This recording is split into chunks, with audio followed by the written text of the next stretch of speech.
అందరికీ రథసప్తమి శుభాకాంక్షలు. ఈరోజు ఎర్లీ మార్నింగ్ లేచి తలంటి స్నానం చేసి ఇలా ఆవు పిడకలతో బెల్లం పరమాన్నం చేసి స్వామివారికి చిక్కుడుగాయలు గులాబీ రేకులతో రథం ఏర్పాటు చేశాను. తర్వాత ఈరోజు గోధుమ దీపం పెడితే చాలా మంచిదని గోధుమలతో దీపం పెట్టాను. ఈ విధంగా నేను స్వామివారిని పూజించుకున్నానండి.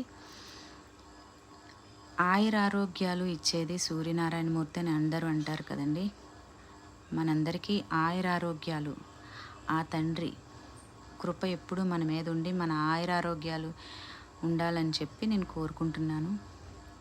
అందరూ బాగుండాలి, అందులో మనం ఉండాలి. Thank you for watching. Thank you so much.